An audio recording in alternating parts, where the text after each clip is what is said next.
Dalam nama Tuhan Yesus berbagi renungan firman Tuhan untuk saling menguatkan.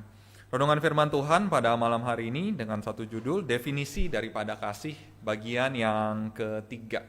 Ini adalah kelanjutan daripada pembahasan kita mengenai kasih yang didefinisikan di dalam Alkitab. Terlebih dahulu kita akan kembali melihat di 1 Korintus pasal 13 ayat yang ke-13. 1 Korintus pasal 13 ayat yang ke-13.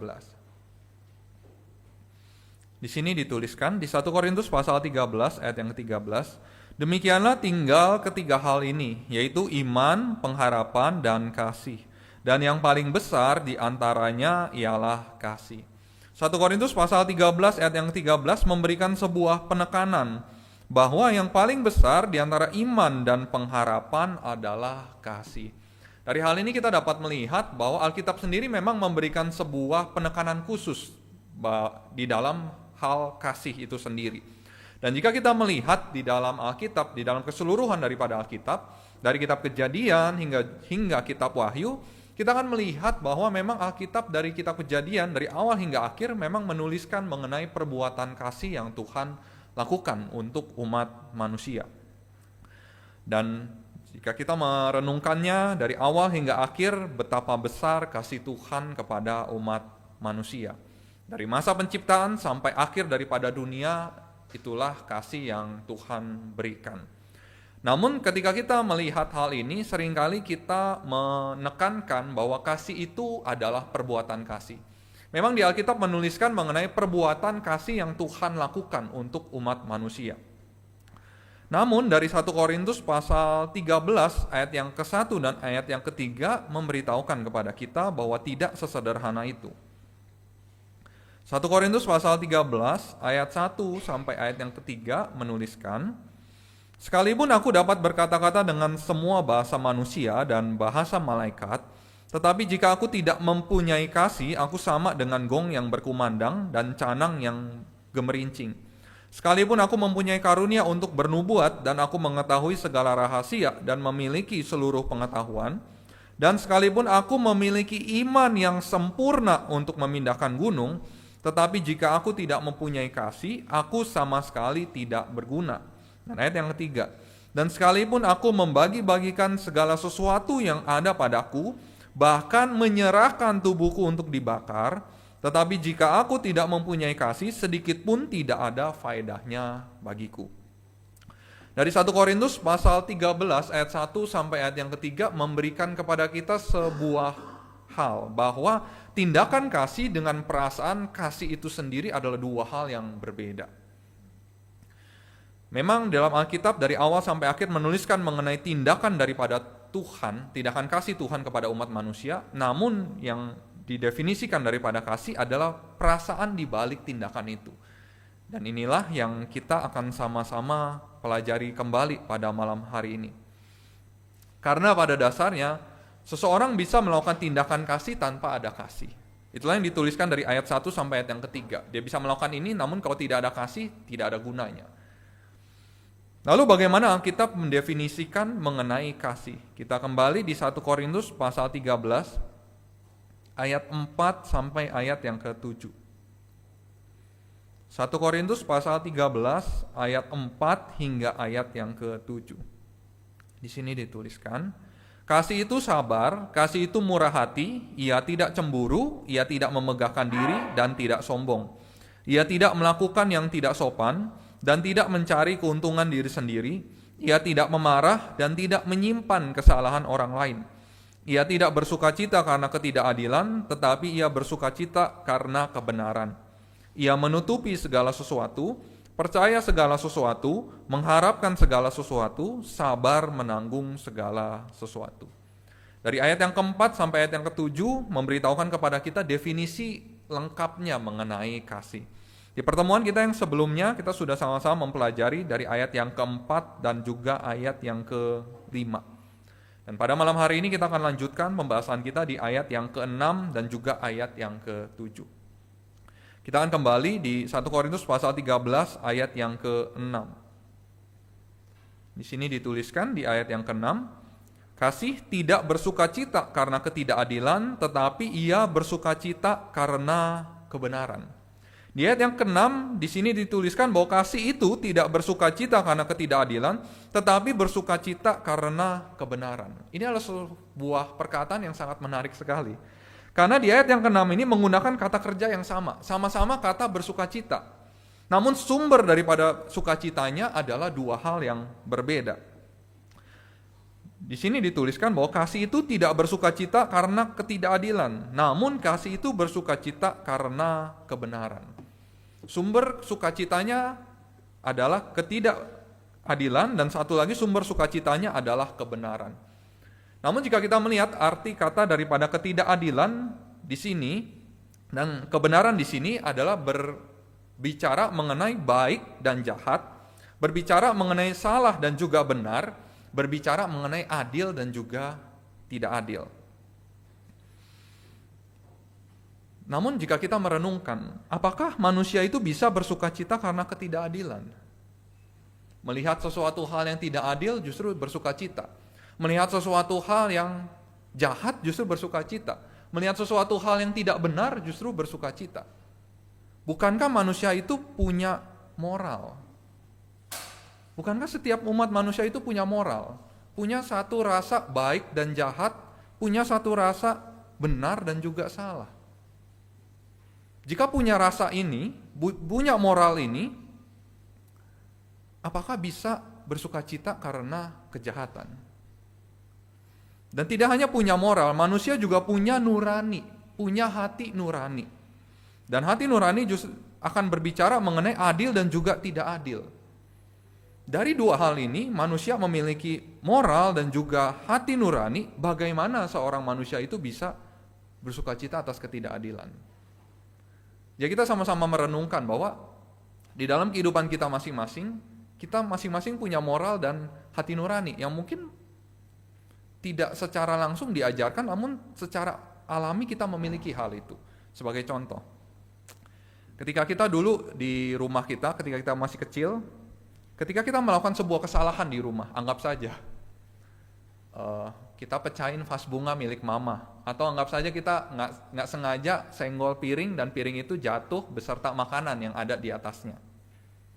Apakah ketika kita memecahkan vas itu, ketika kita tidak sengaja menyenggol piring itu dan jatuh beserta makanannya, kita senang-senang saja, kita ketawa-ketawa? Rasanya kita akan merasa perasaan yang tidak enak.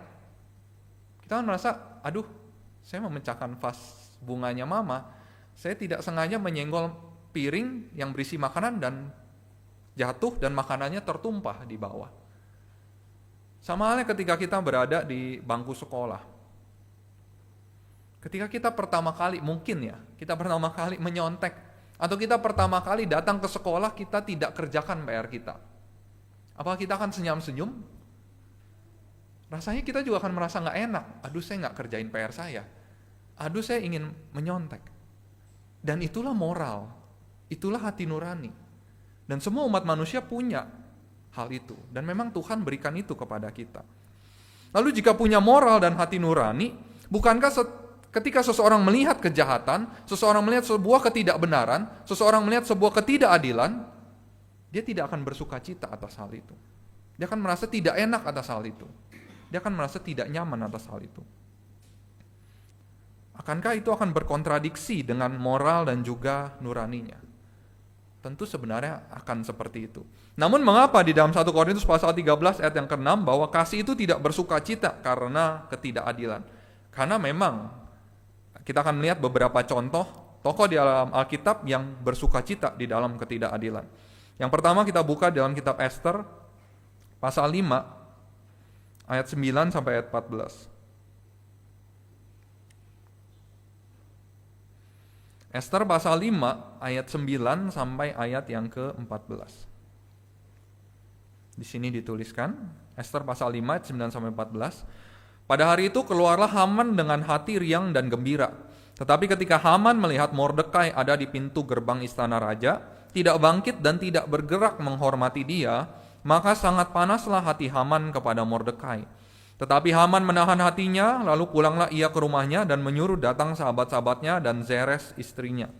Maka Haman menceritakan kepada mereka itu besarnya kekayaannya, banyaknya anaknya laki-laki, dan segala kebesaran yang diberikan raja kepadanya, serta kenaikan pangkatnya di atas para pembesar dan pegawai raja.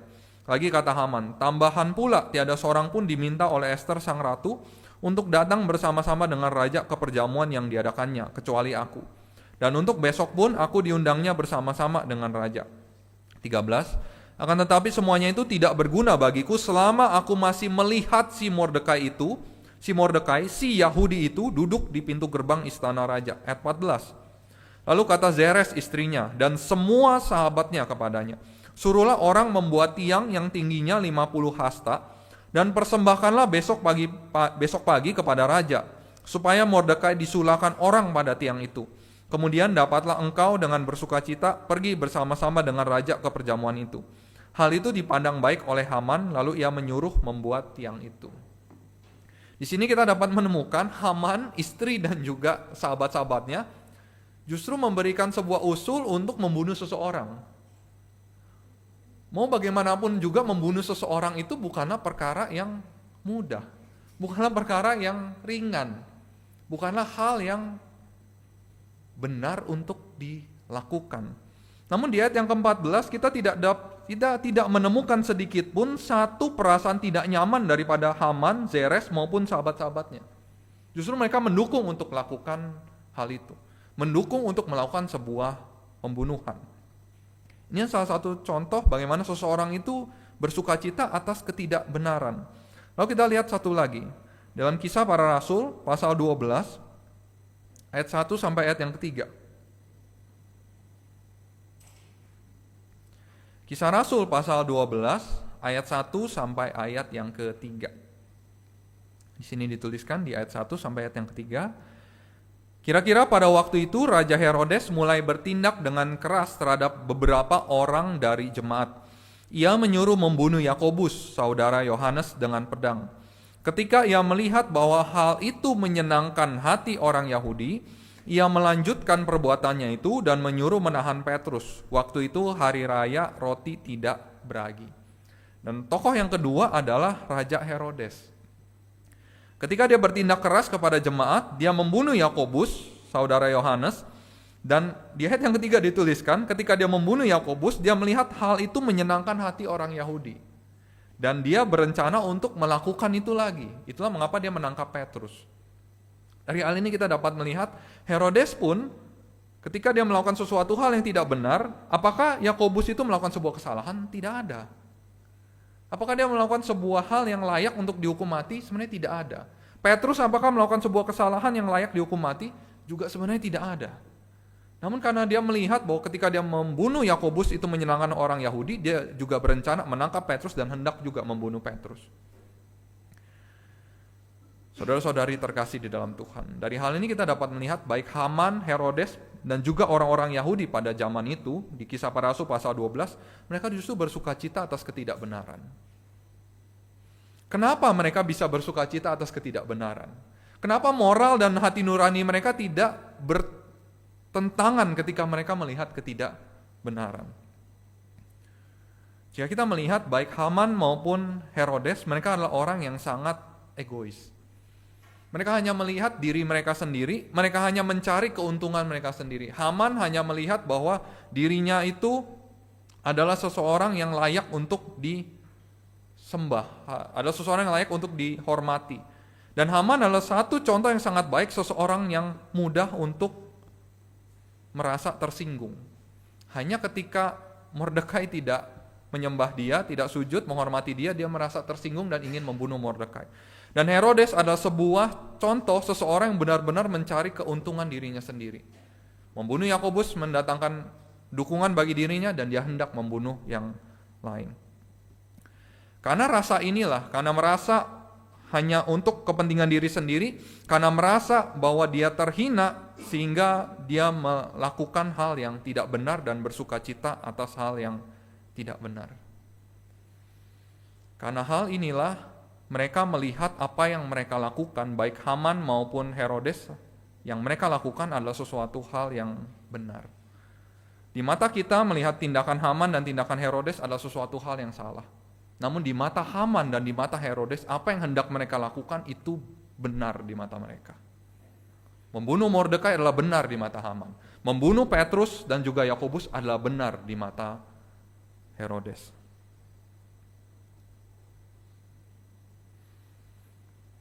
Itulah mengapa akhirnya moral dan juga nurani mereka tidak bertentangan dengan apa yang mereka lakukan.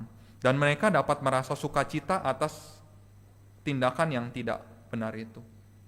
Dari hal ini memberitahukan kepada kita bahwa seseorang itu bukan bersukacita atas ketidakbenaran.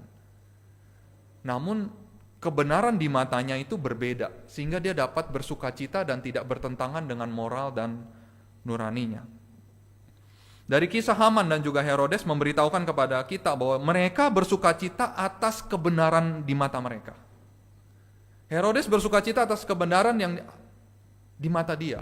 Haman juga bersukacita atas kebenaran yang di mata dia. Membunuh Mordekai adalah kebenaran di mata Haman, membunuh Petrus adalah kebenaran di mata Herodes. Itulah mengapa mereka tidak merasa bertentangan dengan moral dan nurani mereka, sehingga mereka dapat bersukacita atas ketidakbenaran. Saudara-saudari terkasih dalam Tuhan, kita sebagai orang percaya, tanpa kita sadar sebenarnya kita juga bisa terjebak di dalam hal ini. Kita bersukacita di atas ketidakbenaran. Kenapa kita dapat bersukacita atas ketidakbenaran? Selama kita memiliki kebenaran versi kita sendiri dan tidak berpegang teguh kepada kebenaran yang sejati, maka kita akan bisa bersukacita atas ketidakbenaran. Kita sama-sama buka di Mazmur pasal 119 ayat 160.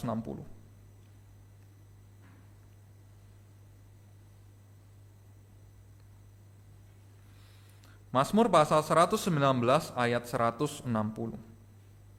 Di sini dituliskan, dasar firman-Mu adalah kebenaran dan segala hukum-hukum-Mu yang adil adalah untuk selama-lamanya. Di Mazmur pasal 119 ayat 160 menuliskan dasar firman-Mu adalah kebenaran. Namun jika kita melihat di translasi New King James, kata-kata dasar ini diartikan sebagai keseluruhan daripada firman-Mu adalah kebenaran. Entirety of your word is truth. Keseluruhan daripada firman-Mu adalah kebenaran. Jadi bukan lagi berbicara dasar, namun keseluruhan daripada firman Tuhan adalah kebenaran. Saya yakin dan percaya kita sangat tahu akan ayat ini.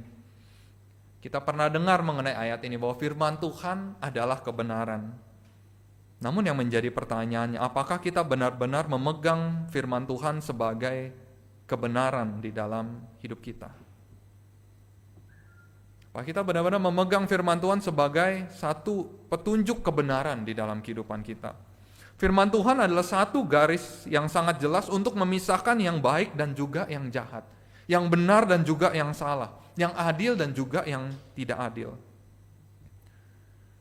Kebenaran berarti kita tidak dapat memodifikasinya sesuai kondisi kita. Saudara-saudari terkasih di dalam Tuhan, mari kita coba sama-sama renungkan dalam kehidupan kita. Apakah kita sering memodifikasi firman Tuhan dalam hidup kita?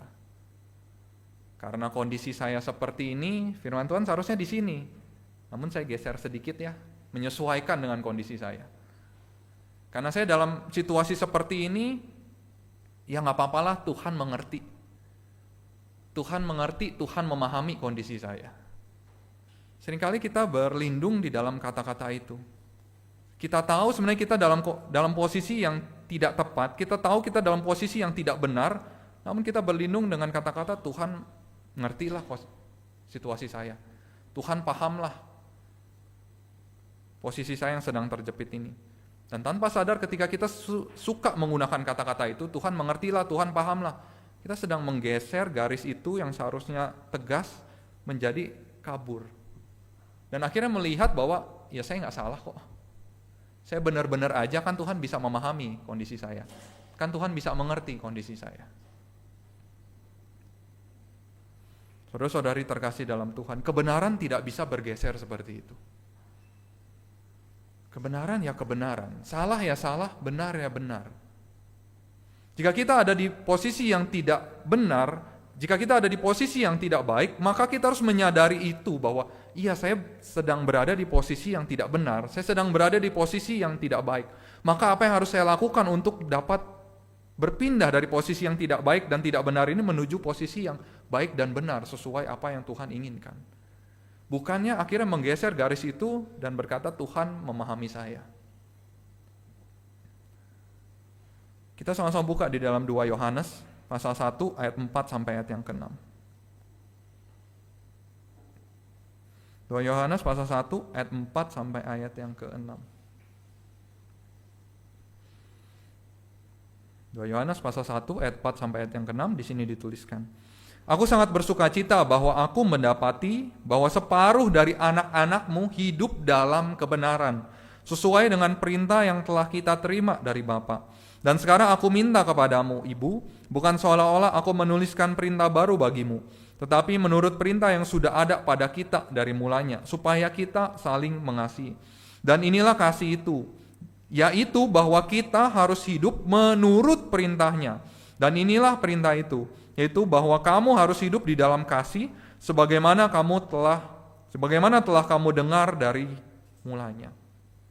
2 Yohanes pasal 1 ayat yang ke-6 memberikan sebuah penekanan. Dan inilah kasih itu, yaitu bahwa kita harus hidup menurut perintahnya. Kita harus hidup menurut perintahnya. Kasih adalah hidup menurut perintah-perintah Tuhan. Kasih adalah berjalan di dalam hidup ini, berjalan di dalam hukum Tuhan. Selama kita benar-benar menempatkan firman Tuhan sebagai kebenaran yang sejati dan tidak menggeser itu sesuai kondisi kita, maka kita tidak akan pernah bisa untuk bersukacita atas ketidakbenaran. Ketika tidak benar, kita akan merasa saya tidak benar. Ini sesuatu hal yang tidak boleh dilanjutkan, ini sesuatu hal yang harus diperbaiki. Namun jika kita memiliki kebenaran kita sendiri, maka kita pasti akan bersukacita atas ketidakbenaran. Kasih adalah berjalan di dalam perintah Tuhan, maka kita akan bersukacita di dalam kebenaran dan justru bersedih di dalam ketidakadilan. Dan ini adalah hal yang pertama. Lalu hal yang kedua, kita kembali di 1 Korintus pasal 13 ayat yang ke-7. 1 Korintus pasal 13 ayat yang ke-7. Di sini dituliskan, ia menutupi segala sesuatu, percaya segala sesuatu, mengharapkan segala sesuatu, sabar menanggung segala sesuatu. Di ayat yang ke-7, kasih didefinisikan menjadi 4 hal di sini. Menanggung, percaya, menutupi, percaya, mengharapkan, dan sabar menanggung segala sesuatu. Menutupi di sini adalah berbicara mengenai menutupi kesalahan daripada orang lain. Percaya di sini berarti menaruh satu kepercayaan kepada seseorang. Mengharapkan di sini berarti ada satu harapan atas seseorang itu. Sabar menanggung adalah satu durasi dalam kondisi seperti itu. Kondisi menutupi kesalahan orang lain, kondisi percaya kepada orang itu, kondisi mengharapkan orang itu. Namun apa yang dimaksudkan daripada ayat yang ke-7 ini? Kenapa dikatakan segala sesuatu? Menutupi segala sesuatu, percaya segala sesuatu, mengharapkan segala sesuatu, sabar menanggung segala sesuatu. 1 Korintus pasal 13 ayat yang ke-7 sebenarnya memberitahukan mengenai apa yang telah Tuhan lakukan untuk kita. Apa yang telah Tuhan lakukan untuk kita. Kita sama-sama buka di Mazmur 85 ayat yang ketiga.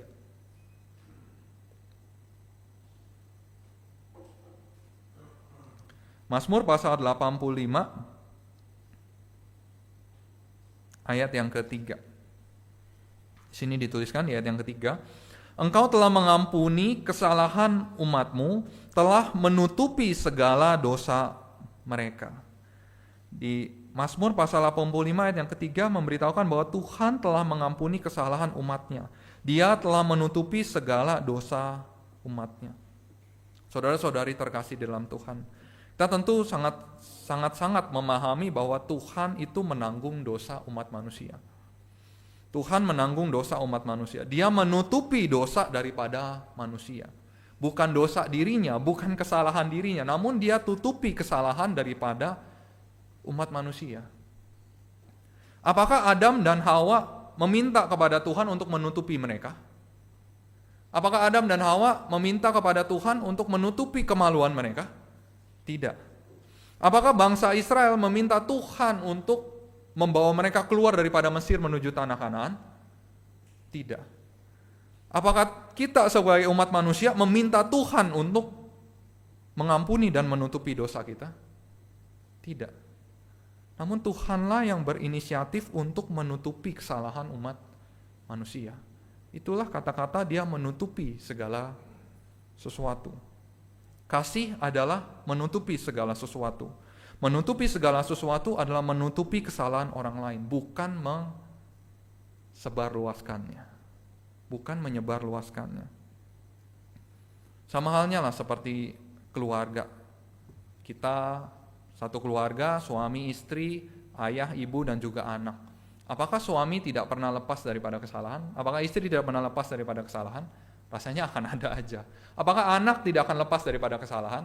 Rasanya akan ada saja. Apakah orang tua tidak lepas daripada kesalahan? Rasanya akan ada saja. Baik suami, istri, anak, orang tua bisa melakukan sebuah kesalahan. Namun kita sebagai keluarga, apakah kita mengumbar kesalahan keluarga kita? Suami saya ya, dia suka seperti ini. Istri saya ya, perbuatan dia tuh kayak gini. Anak saya, aduh kejelekannya gini. Orang tua saya, perilakunya seperti ini. Rasanya jika kita adalah keluarga, kita tidak akan umbar itu. Kita tahu kekurangan suami kita tahu kekurangan istri kita tahu kekurangan anak kita tahu kekurangan orang tua kita akan tutupi itu. Jangan sampai orang lain tahu kekurangan itu. Kasih adalah menutupi segala sesuatu, bukan mengumbarnya. Sama halnya lah ketika kita melihat di dalam kehidupan bergereja. Adakah hal-hal yang tidak ideal di dalam gereja? Saya yakin ada. Namun apakah kita umbar itu akhirnya? Atau kita tutupi? Kita melihat kesalahan ataupun kekurangan saudara-saudari seiman kita, apakah kita umbar itu kepada orang lain atau kita tutupi kesalahan itu? Ketika kita melihat ketidakidealan di dalam organisasi gereja, apakah kita umbar itu atau kita tutupi hal itu? Apakah kita perlakukan gereja dan juga saudara-saudari seiman selayaknya keluarga? Kasih adalah menutupi segala sesuatu. Namun menutupi segala sesuatu bukan berarti membenarkan kesalahan itu. Kita kembali di 1 Korintus pasal 13 ayat yang ke-7. 1 Korintus pasal 13 ayat yang 7. Ia menutupi segala sesuatu, percaya segala sesuatu, mengharapkan segala sesuatu, sabar menanggung segala sesuatu. Apa maksudnya Tuhan percaya segala sesuatu, mengharapkan segala sesuatu, dan sabar menanggung segala sesuatu? Kita buka kembali di 2 Petrus pasal 3 ayat yang 9. 2 Petrus pasal 3 ayat yang ke-9. Di sini dituliskan, Tuhan tidak lalai menepati janjinya, sekalipun ada orang yang menganggapnya sebagai kelalaian, tetapi ia sabar terhadap kamu karena ia menghendaki supaya jangan ada yang binasa, melainkan supaya semua orang berbalik dan bertobat. Memang Tuhan menutupi kesalahan umat manusia, namun bukan berarti ketika Tuhan tutupi kesalahan itu, Tuhan tutupi dosa itu, Tuhan membenarkan dosa itu dan Tuhan membenarkan kesalahan itu. Tidak. Dari 2 Petrus pasal 3 ayat yang 9 kita dapat melihat bahwa meskipun Tuhan tutupi kesalahan daripada umat manusia, namun dia percaya bahwa umat manusia yang salah ini dapat berubah. Dan dia berharap umat manusia yang jatuh ke dalam dosa ini dapat bertobat. Dan dia bertahan di dalam penantiannya itu menunggu manusia-manusia itu berbalik dan bertobat kepada Tuhan.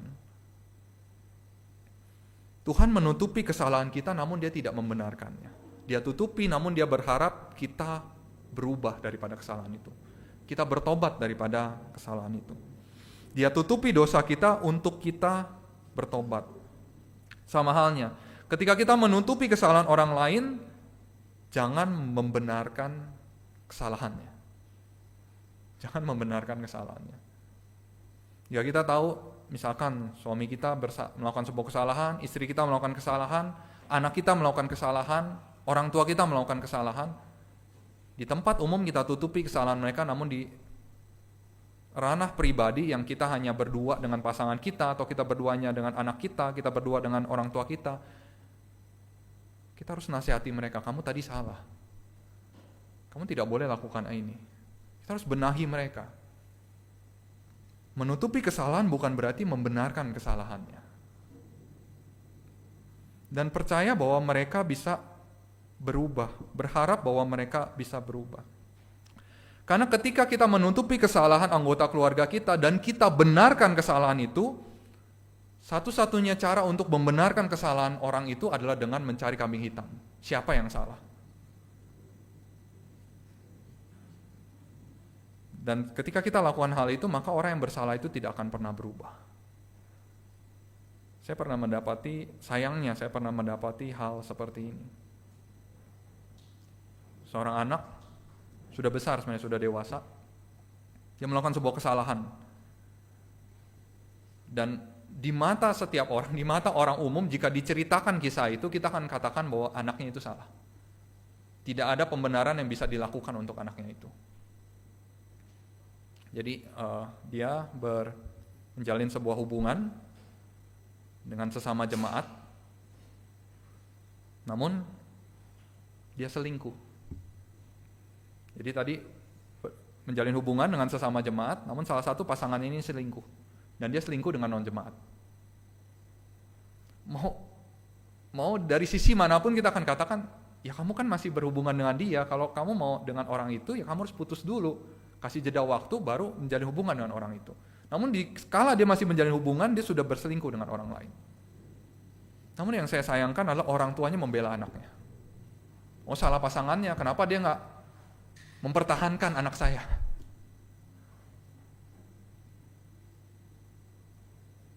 Apakah kasih orang tua untuk menutupi kesalahan anaknya? Betul, kasih orang tua untuk menutupi kesalahan anaknya. Tapi bukan berarti untuk membenarkan kesalahan itu. Salah ya tetap salah.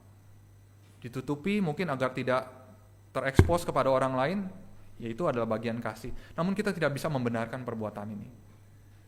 Untuk membenarkannya maka akan ada kambing hitamnya. Maka yang salah adalah pasangannya. Kenapa kamu tidak mempertahankan anak saya?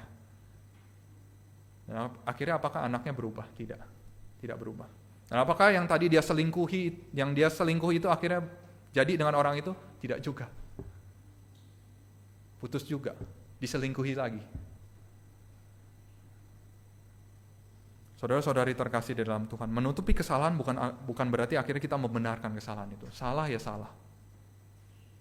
Salah tetap salah. Kita harus beritahu dia dan bantu dia untuk bertobat daripada kesalahan itu. Dan Tuhan adalah teladan yang amat sangat baik. Dia tutupi kesalahan kita bukan untuk membenarkan kesalahan kita, namun dia tutupi kesalahan kita agar kita dapat bertobat dan berbalik kepadanya. Tuhan menunjukkan dengan amat sangat jelasnya. Dia menutupi kesalahan kita, dia percaya kepada kita bisa berubah, dan dia berharap kita bertobat, dan dia bertahan menanti kita bertobat, dan itulah kasih. 1 Korintus pasal 13 ayat 4 sampai ayat yang ke-7 menuliskan kepada kita. Kasih itu sabar, kasih itu murah hati, ia tidak cemburu, ia tidak memegahkan diri dan tidak sombong. Ia tidak melakukan yang tidak sopan dan tidak mencari keuntungan diri sendiri. Ia tidak pemarah dan tidak menyimpan kesalahan orang lain. Ia tidak bersukacita karena ketidakadilan, tetapi ia bersukacita karena kebenaran. Ia menutupi segala sesuatu, percaya segala sesuatu, mengharapkan segala sesuatu, sabar menanggung segala sesuatu. Kasih adalah sebuah perasaan yang benar-benar mendalam yang harus ada di dalam diri kita semua sebagai orang percaya. Seringkali kita hanya menaruh penekanan kepada tindakan daripada kasih tanpa memahami perasaan kasih itu sendiri. Apakah kita bisa melakukan tindakan kasih? Bisa. Tanpa kita punya perasaan kasih seperti 1 Korintus 13 ayat 4 sampai 7, kita bisa melakukan tindakan kasih. Namun akan menjadi sebuah tindakan kasih yang dipaksakan. Bukan sebuah tindakan kasih yang tulus. Dan ketika kita melakukan sebuah tindakan kasih yang dipaksakan, maka seringkali akan ada embel-embelnya. Kita berharap sesuatu daripada orang yang kita kasihi, kita bisa kecewa ketika dia tidak melakukan sesuai apa yang kita harapkan kepada orang itu. Marilah kita sama-sama merefleksikan diri kita dengan 1 Korintus pasal 13 ayat 4 sampai ayat yang ke-7. Dan benar-benar gali di dalam hati kita, apakah kita memiliki kasih ini? Apakah kita memiliki kasih ini? Janganlah bertumpu kepada tindakan kasih, namun bertumpulah kepada apakah kita memiliki perasaan ini. 1 Korintus pasal 13 ayat 4 sampai ayat yang ke-7. Karena ketika kita memiliki perasaan ini dalam diri kita, tindakannya akan mengikuti. Tindakannya akan mengikuti. Seperti bagaimana Tuhan mengasihi kita, bahwa tindakan kasih-Nya bukanlah tindakan kasih yang Dia paksakan, terpaksa mengasihi kita, tidak. Tindakan kasih yang Dia lakukan adalah tindakan kasih yang dengan tulus dan ikhlas. Dan Dia tidak paksa kita untuk akhirnya membalas kasih itu. Dia berikan pilihan kepada kita. Kita mau balas kasih itu atau tidak balas. Dan itulah kasih. Dan Tuhan menunjukkan itu dengan amat sangat baiknya. Sebagai ayat penutup, kita sama-sama buka di 1 Yohanes pasal 4 ayat 8 sampai ayat yang 12.